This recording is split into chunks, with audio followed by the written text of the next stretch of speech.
Halo kawan, balik lagi di channel Taxman, your tax bro.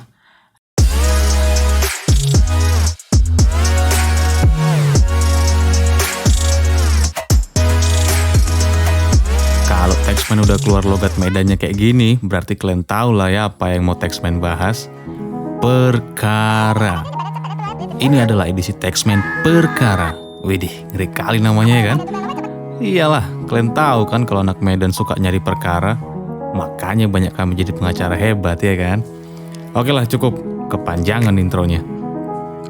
Kita masuk ke pembahasannya aja ya. Ngomong-ngomong soal perkara, aku mau share ilmu ini ke kalian. Soal PPN, pajak pertambahan nilai. Terkait dengan pengkreditan pajak masukan dengan pajak keluaran pada masa yang berbeda. Kenapa bahas ini? Karena kasus tentang ini udah pernah dibawa ke banding di pengadilan pajak. Tapi janganlah dulu kita masuk ke sana ya. Kita bahas dulu soal aturannya biar makin mantap ya kan. Oke kawan. Jadi terkait pengkreditan pajak masukan ini udah diatur itu di Undang-Undang PPN di pasal 9 ayat 9 kalau kalian tahu. Di sana dibilang kalau pajak masukan yang dapat dikreditkan tetapi belum dikreditkan dengan pajak keluaran pada masa pajak yang sama dapat dikreditkan pada masa pajak berikutnya.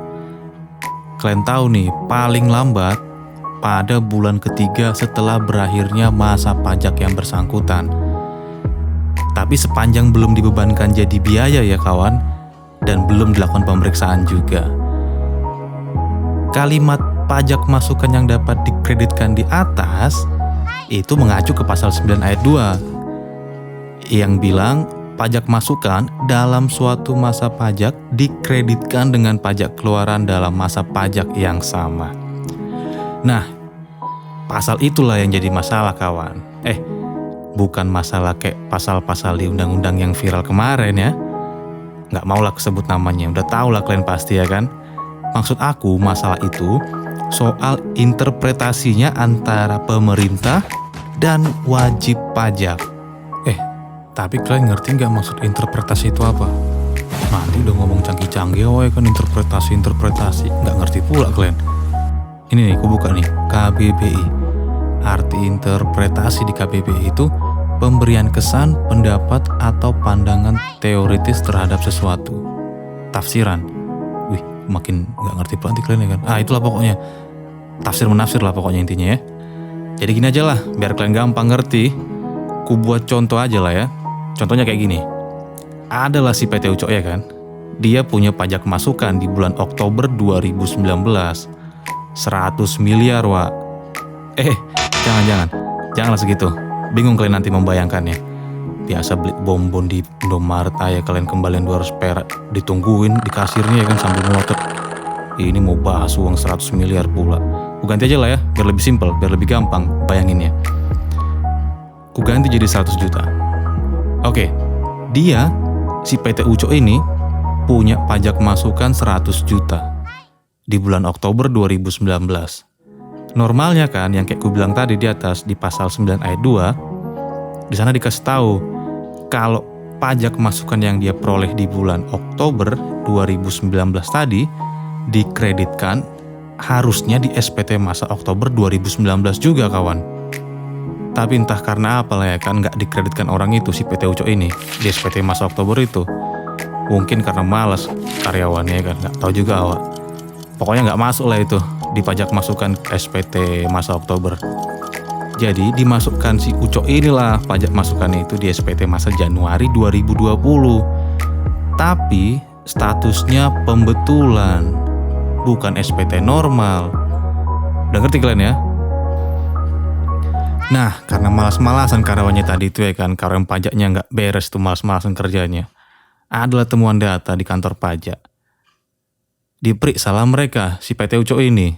Hasil pemeriksaannya, kena koreksi lah mereka di PM, pajak masukan yang tadi kita bahas itu. Kata orang itu ya, si pemeriksa pajaknya ini bilang begini.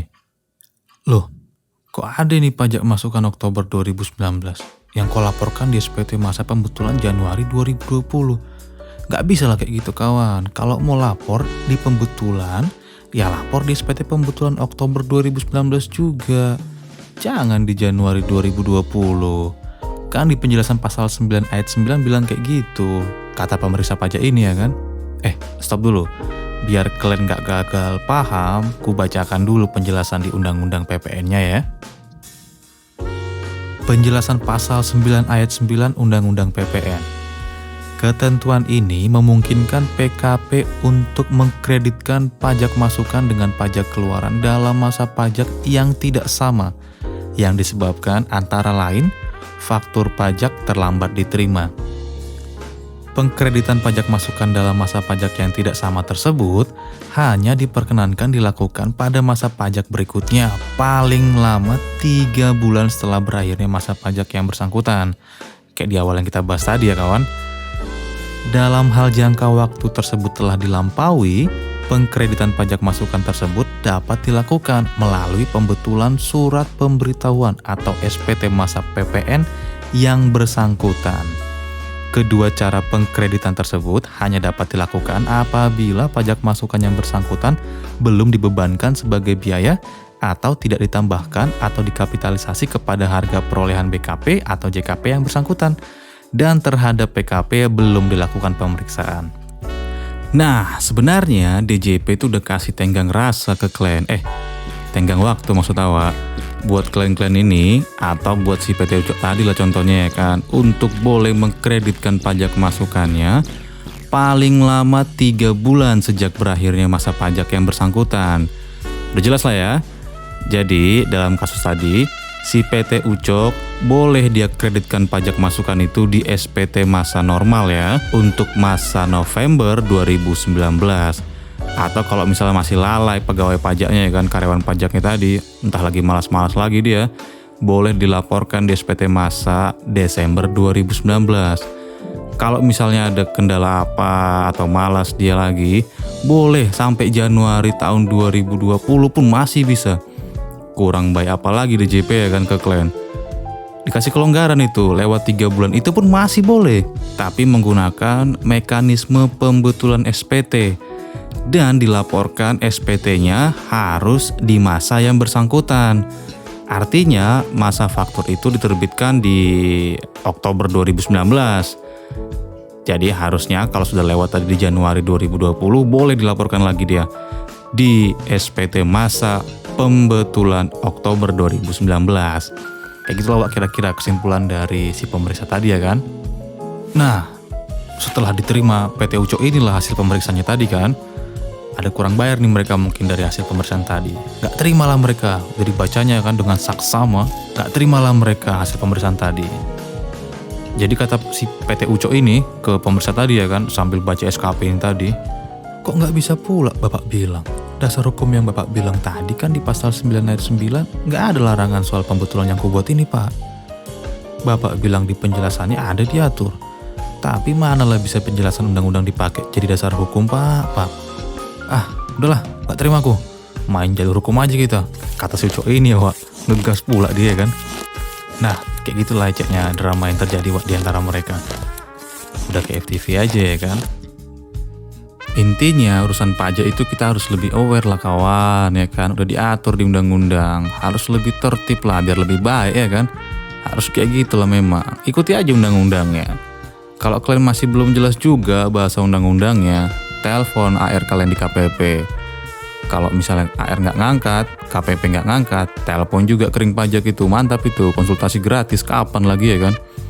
Jangan kalian interpretasikan pasal-pasal menurut kepala kalian sendiri ya kan. Kayak gitulah kira-kira kawan penjelasanku soal tafsir menafsir pasal itu. Aku nggak mau bahas hasil putusan pengadilan ya.